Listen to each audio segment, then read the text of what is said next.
नमस्कार, news state देख रहे हैं आप। मैं हूं आपके साथ अंजीत और वक्त हो गया है सबसे बड़ा मुद्दा का। आज हम बात करेंगे क्या मध्यस्थता से अयोध्या विवाद का हल निकल सकता है। मीडिएशन को लेकर आज सुप्रीम कोर्ट में सुनवाई हुई। कोर्ट ने फैसला सुरक्षित रख लिया है। सुबह से ही मध्यस्थता का विरोध कर रहा हिंदू महासभा शाम तक मीडिएशन की बातें करने लगा। हिंदू महासभा ने पूर्व सीजेआई दीपक मिश्रा समेत 3 जजों के नाम मध्यस्थता के लिए कोर्ट को दे दिए। निर्मोही अखाड़े ने भी मीडिएशन को लेकर नाम कोर्ट को सौंप दिए। मुस्लिम पक्षकार पहले से ही बातचीत से हल निकलने की बात कह रहे हैं। ऐसे में बड़ा सवाल यह है कि क्या इतने बड़े विवाद का हल बातचीत से निकलेगा।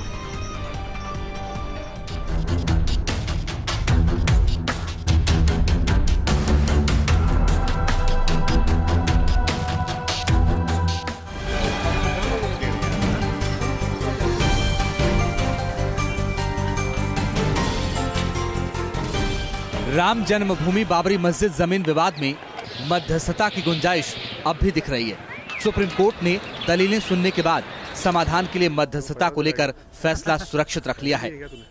चीफ जस्टिस रंजन गोगोई की अध्यक्षता वाली 5 जजों की संवैधानिक बेंच ने साफ कहा कि हम अयोध्या जमीन विवाद और इसके प्रभाव को गंभीरता से समझते हैं। इस पर जल्दी फैसला सुनाना चाहते हैं। अगर बातचीत से हल निकलने की 1% भी संभावना है तो हमें मौका देना चाहिए। हिंदू महासभा ने पहले तो मध्यस्थता का विरोध किया था, लेकिन शाम को कोर्ट में हिंदू महासभा ने पूर्व चीफ जस्टिस दीपक मिश्रा समेत 3 जजों के नाम मध्यस्थता के लिए दे दिए हैं। सुप्रीम कोर्ट ने मीडिएशन पे अपना ऑर्डर रिजर्व रखा है और अगर आपको इस मैटर को मीडिएशन के लिए भेजना है तो आपको पब्लिक नोटिस इश्यू करनी पड़ेगी। बाबरी मस्जिद के पक्षकारों में से एक हाजी महमूद का कहना है कि सभी मुस्लिम पक्ष मसले पर बातचीत के लिए तैयार हैं। अयोध्या मामले पर समाधान को लेकर निर्मोही अखाड़े और सुन्नी वक्फ बोर्ड ने मध्यस्थता को लेकर सहमति जताई। निर्मोही अखाड़ा बैठता है और मुस्लिम पक्ष हम लोग बैठते हैं, तो अगर ये मसला हल हो जाए तो मुल्क बच जाएगा। वो चीजें नहीं दोहराई जाएंगी जो कभी 92 में हुई हैं। जब सुरक्षित रख लिया, किसके माध्यम से मध्यस्थता करने के बात सोचा है, कैसे कोर्ट में कागज कैसे जाएगा जी, तो कैसे आप लोग इसकी रणनीति तैयार करेंगे? इसका रणनीति हनुमान जी तैयार करी है। हम कोर्ट की हर बात मानने के लिए तैयार हैं। कोर्ट जो भी कहेगा वही हम मानेंगे, क्योंकि हम हिंदुस्तान का संविधान मानते हैं, हम हिंदुस्तान के वफादार हैं, हिंदुस्तान का कानून मानते हैं, संविधान मानते हैं। कोर्ट जो भी कहेगा वही मानेंगे। अयोध्या मामले पर मध्यस्थता को लेकर हिंदू पक्ष राजी नहीं है। विश्व हिंदू परिषद ने भी मध्यस्थता के जरिए समाधान निकालने पर विरोध जताया है। वहाँ मंदिर ही बनेगा और मंदिर के अलावा कहीं कुछ बनेगा नहीं वहाँ पर। इस आधार बिंदु को रखते हुए फिर आगे कौन सी गुंजाइश बचती है, इसका आज मुझे कोई अंदाजा नहीं है। हम आशा करेंगे और पहरेदारी करेंगे कि मीडिएशन के नाम पर इस मुकदमे को लटकाया न जा सके। अयोध्या जैसे गंभीर मुद्दे पर सुप्रीम कोर्ट चाहता है कि बातचीत से हल निकल आए। कोर्ट की कोशिश है कि सभी पक्षों के बीच बातचीत हो और सुलह का रास्ता निकले। जस्टिस बोबड़े ने भी कहा कि बातचीत से मामले का समाधान निकलना चाहिए। अब देखना होगा कि क्या बातचीत से अयोध्या जैसे विवादित मुद्दे का हल निकलता है या फिर कोर्ट को ही फैसला सुनाना होगा। Team news team. और आज का सबसे बड़ा मुद्दा में सवाल क्या है आपको बता दें, जिसका जवाब आपको देना है। आज का सवाल है क्या मध्यस्थता से निकलेगा अयोध्या विवाद का हल। फटाफट मोबाइल उठाइए और ट्वीट कीजिए अपनी राय। हैशटैग सबसे बड़ा मुद्दा @newsstate हिंदी।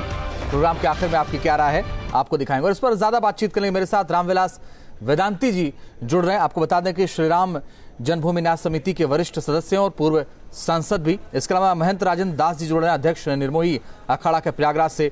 एडवोकेट रेखा अग्रवाल जी जुड़ रहे हैं, वरिष्ठ वकील हैं सुप्रीम कोर्ट में। ऋषि कपूर जी प्रवक्ता विश्व हिंदू परिषद। आप सभी का स्वागत है। थोड़ी देर में मेरे साथ जुड़ेंगे मौलाना अब्दुल हमीद नुमानी जो कि मुस्लिम धर्मगुरु हैं।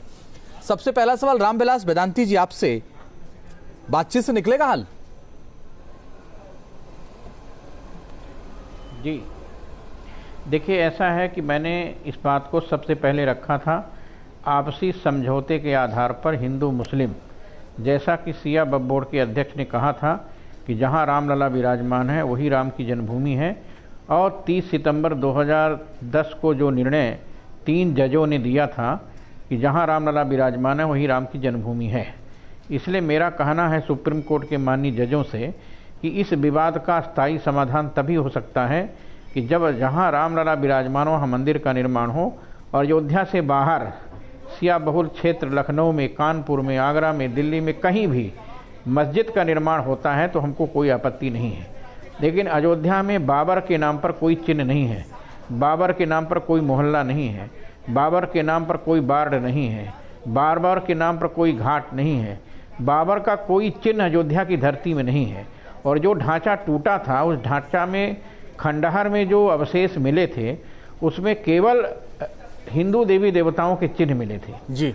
वहां पर धनुष बाण के चिन्ह, शंख चक्र गदा पद्म के चिन्ह मिले। उसकी बातें तो हो रही हैं रामविलास वेदांती जी, सुअर की मूर्ति, उसकी बातें तो लगातार हो, लेकिन रामविलास वेदांती मूर्ति मिली, इससे जुड़े रहे लगातार। पर रामविलास वेदांती जी, आप इससे जुड़े रहे लगातार।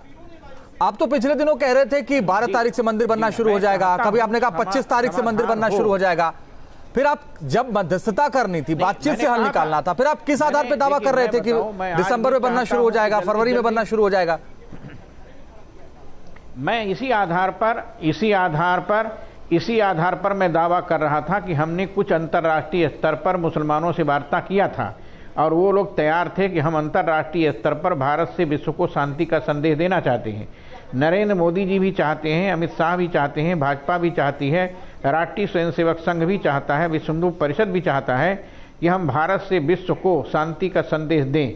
और शांति का शुभ संदेश यही हो सकता है कि हम अयोध्या में जहां रामलला विराजमान हो वहां भव्य रामलला के मंदिर का निर्माण हो, और अयोध्या के बाहर जहां कहीं भी मुसलमान, चाहे लखनऊ में, कानपुर में, आगरा में, दिल्ली में, वहां एक मस्जिद का निर्माण हो, लेकिन मस्जिद खुदा के नाम पर हो, अल्लाह के नाम पर हो, कुरान की आयतों के अनुसार हो। ठीक है सर, मैं आपके पास दोबारा आ जाऊंगा रामविलास वेदांती जी अगला सवाल लेकर के।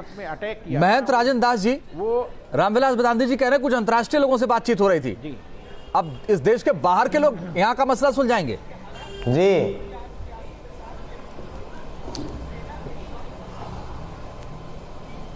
देखिए ऐसा है कि भगवान राम की नगरी अयोध्या थी, भगवान राम का जन्म अयोध्या में हुआ और उसमें किसी पक्षकार या किसी संगठन से बात करने की जरूरत नहीं है। अगर ये लोग बात करते हैं तो हमारे धर्म का और राष्ट्र का अपमान है। भगवान राम का मंदिर जो है अयोध्या में था और राम जी का मंदिर होना चाहिए। कोई भी पक्षकार से कोई भी बात करने का किसी को अधिकार नहीं है। ये हमारे राम जी का अपमान है। और ये चाहे निर्मोही अखाड़ा हो या सुन्नी वक्फ बोर्ड हो, ये जो भी पहल कर रहे हैं ये बिल्कुल जो है गलत है।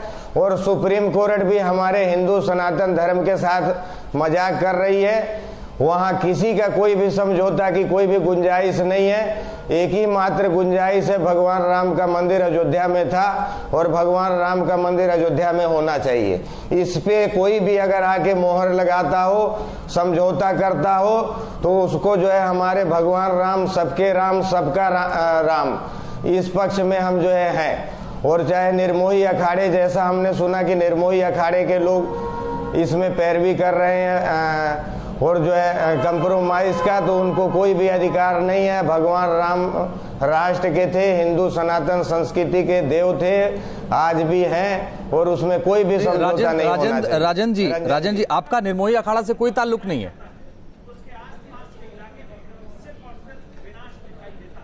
जी, मैं निर्मोही अखाड़े का श्री महंत हूँ, प्रेसिडेंट हूँ और मेरा पूरा ताल्लुक है। मैं निर्मोही अखाड़े के साथ में हूँ।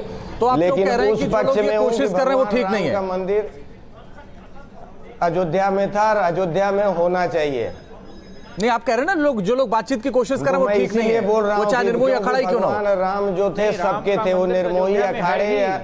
ये कौन कहता है कि राम का मंदिर अयोध्या में नहीं है? राम का मंदिर तो अयोध्या में है। वो निर्मोही अखाड़े राम जन्मभूमि पर रामलला विराजमान है। रामलला की मूर्ति को हटाने का अधिकार जजों को भी नहीं है।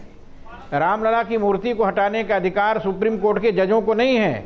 जहां रामलला विराजमान हो ही रामलला विराजमान है, विराजमान रहेंगे। और रामलला का मंदिर बनेगा तो जहां रामलला विराजमान है वहीं बनेगा, दूसरी जगह मंदिर नहीं बनेगा। ठीक है, मेरा कहना है कि मस्जिद को बनाना हो तो मस्जिद को बाहर ले जाओ। इस चर्चा में रेखा अग्रवाल जी शामिल करना चाहता हूं। रेखा अग्रवाल जी, सुप्रीम कोर्ट ने फैसला सुरक्षित रख लिया है। अब इस पर आने वाले एक आध दिन में आप जब भी हो सकता है कि इस पर फैसला आए, लेकिन सवाल ये है कि क्या बातचीत से मसला हल होता नजर आता है क्या आपको? आप इतने दिन से लगातार देख रहे हैं इस मसले को, क्या आप रिपीट कर सकते हो? शोर का निर्माण नहीं होगा। सुन लीजिए ना रामविलास वेदांती जी, सुन लीजिए रेखा अग्रवाल जी को। इसमें बातचीत करने का ठीक है सर, सुन लीजिए ना, दूसरों को भी सुन लीजिए, दूसरों को भी सुन लीजिए, बोलिए आप। देखिए कोई भी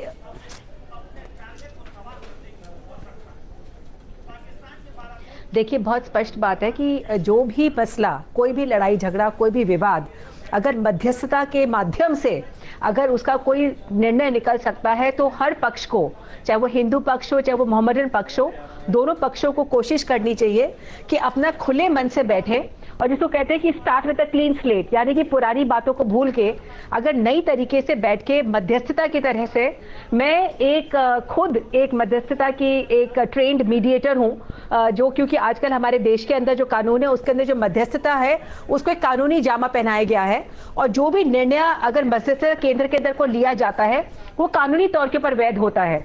तो इसके अंदर जो भी व्यक्ति मध्यस्थता करते हैं उनको पूरी ट्रेनिंग करी जाती, पूरी शिक्षा दी जाती, तभी जाके मध्यस्थता होती है। ऐसे नहीं कि दो जनों को साथ में बिठा दिया और मध्यस्थता कर ली।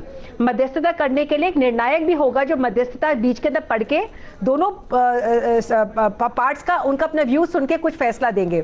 तो मेरे हिसाब से अगर आज ये बात उठी है कि दोनों साइड्स जो है, क्योंकि बहुत हॉटली कंटेंटेड मैटर है हिंदुओं के लिए भी और मुस्लिम भाइयों के लिए भी, दोनों के लिए। एक कहता है कि रामलला की मूर्ति वही होनी चाहिए क्योंकि राम जन्म वही हुआ था तो वही बननी चाहिए मंदिर।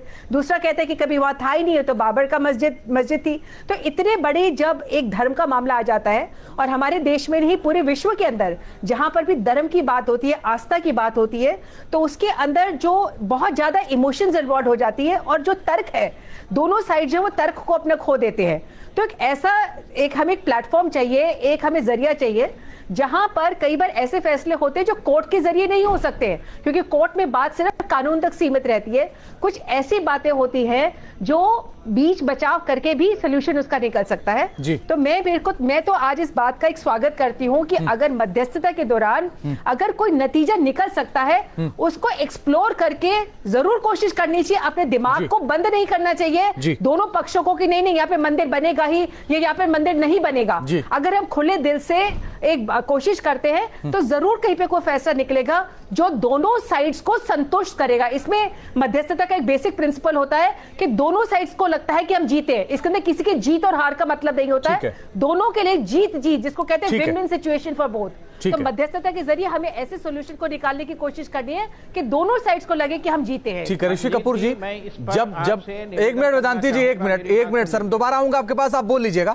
आपने बोला, किसी ने कुछ नहीं बोला, आप थोड़ा सा वक्त दीजिए। ऋषि कपूर जी, जब बिल्कुल तय है कि आप क्या चाहते हैं, फिर मध्यस्थता से आपको लगता है कि कोई रास्ता निकलेगा? देखिए अंजीत जी, हम थोड़ा सा इतिहास में अगर जाएंगे तो जब राजीव गांधी जी के समय पे वहां पे मंदिर के ताला खुला था, उस समय के बाद से इसमें मध्यस्थता के कई दौर आए। चंद्रशेखर जी ने इसमें काफी पहल की थी और मुस्लिम पक्षकारों ने अपनी तरफ से आगे बढ़ के एक एफिडेविट दिया था जिसके अंदर उन्होंने बड़ी स्पष्टता से यह बात कही थी कि यदि हिंदू पक्ष ये प्रूफ कर दे कि वहां पे मंदिर था तो हम सारी की सारी भूमि हिंदुओं को राम मंदिर निर्माण के लिए सौंप देंगे। अब मेरा प्रश्न यह है कि एक आतंकी, एक बाहरी व्यक्ति आक्रांता आकर के इस देश में हिंदू संस्कृति को मिटाने के नाम पर वो मंदिर को ध्वस्त करता है और वहां पे ध्वस्त करके एक मस्जिद का निर्माण कर देता है। जब उसके सारे साक्ष्य दिए जा चुके हैं उसके बाद मुस्लिम पक्षकारों ने पीछे हट करके उस मध्यस्थता में आने से मना कर दिया था और आना बंद कर दिया था। उसके बाद ये मामला फिर से कोर्ट में चालू हुआ और कोर्ट में जब सारे साक्ष्य एएसआई के द्वारा और सभी मजदूरों ने उसकी खुदाई करके इस चीज को पूर्णतया सुनिश्चित करके बताया कि वहां पे मंदिर था नीचे, उसको ध्वस्त करके मस्जिद बनाई गई थी। उस खुदाई में एएसआई में जो ऑफिसर्स थे वो मुस्लिम भी थे। जितने लोगों ने वहां पे मजदूरों ने खुदाई की उसमें दोनों पक्ष मुस्लिम एवं हिंदू मजदूर भी थे और उन्होंने सबने ये चीज देखी कि वहां पे मंदिर था। तो पहली चीज, उस समय जब मुस्लिम पक्षकारों ने यह कहा था कि हम भूमि छोड़ देंगे और एक एफिडेविट भी दिया था, तो उन्हें पीछे नहीं हटना चाहिए था। क्या वो बाबर एक आक्रांता, एक आतंकी के साथ खड़े होना चाहते हैं इस देश के? ठीक है। हमारे साथ स्टूडियो में मौलाना अब्दुल हमीद नोमानी साहब भी जुड़ गए हैं, मुस्लिम धर्मगुरु हैं और सुन्नी वक्फ बोर्ड से भी जुड़े हुए हैं। आपका भी स्वागत है।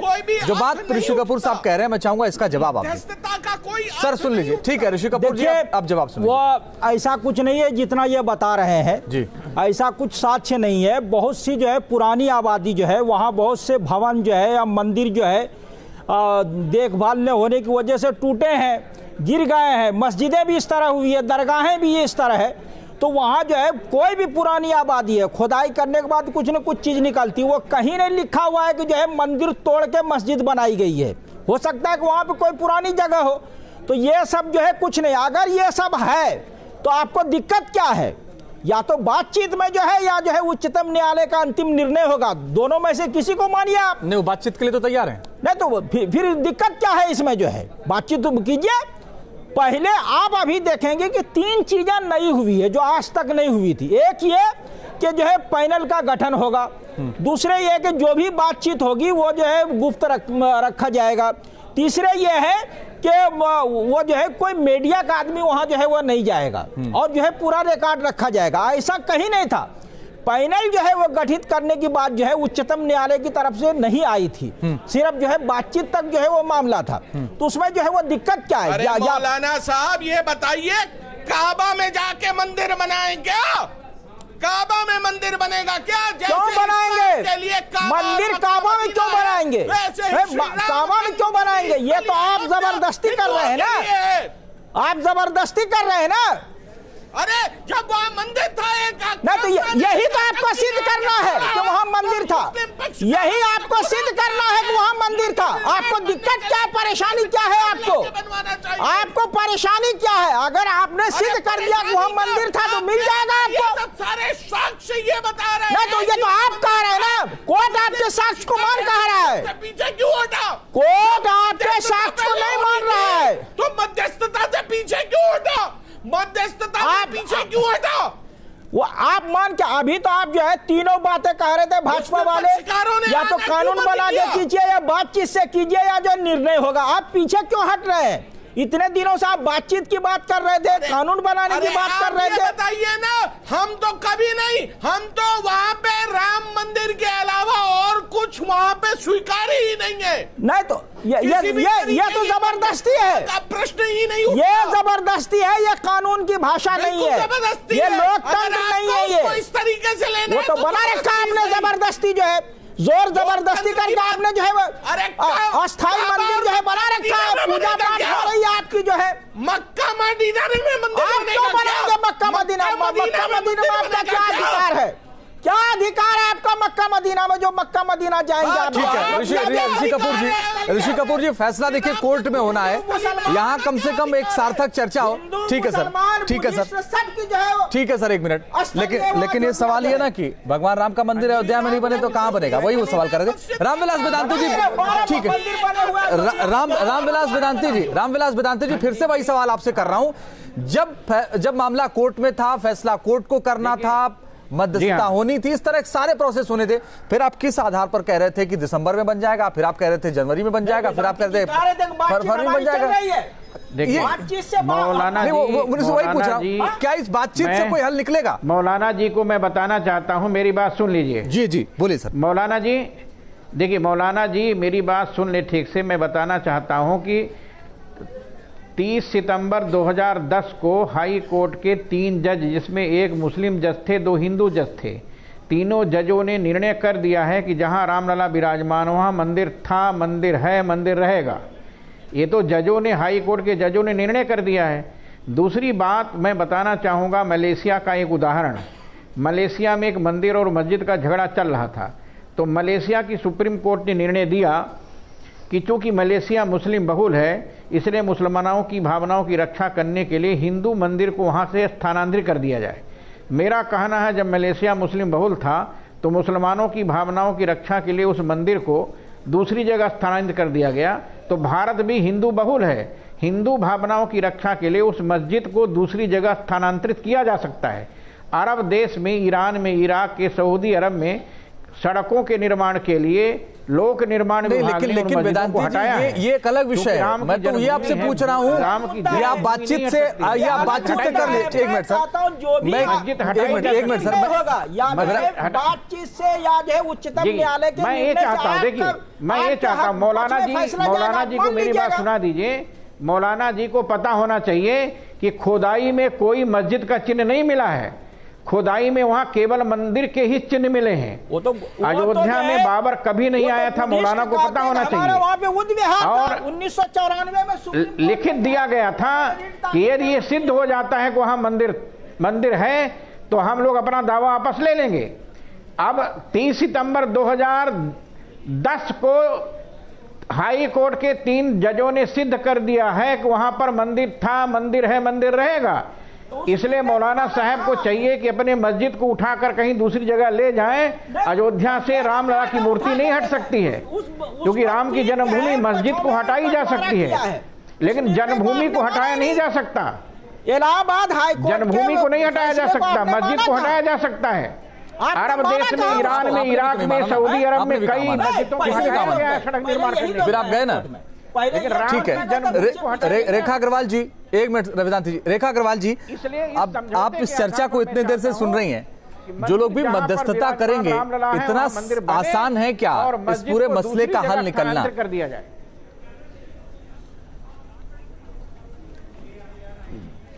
देखिए, अगर सही मायने में बहुत बड़ा ये जो मुद्दा है, इतनी आसानी से मेरे को नज़र नहीं आता है कि वो रिजॉल्व हो जाएगा, क्योंकि दोनों साइड जो है, अगर हिंदू पक्ष की बात करें, मुस्लिम पक्ष की बात करें, तो जहां जैसे मैंने पहले भी कहा था, जब धर्म की बात आती है, आस्था की बात आती है, तो इंसान अपने तर्क को, अपने विवेक को भूल जाता है, उस तरफ एक बहस रह जाती है। जैसे अभी बाकी पैनलिस्ट भी जो उनके अंदर जो एक क्रोध, एक जोश की जो भावना देखते हैं कि हिंदू वर्ग कहता है कि भाई अगर रामलला है तो वही रहेगा। अगर हम किसी भी मध्यस्थता में बैठते हैं और हम अपने एक स्टैंड लेके बैठते हैं कि देखिए मैं तो टस से मस नहीं हूंगा, रामलला का मंदिर यही बनना चाहिए, तो फिर मध्यस्थता को कोई फायदा ही नहीं है।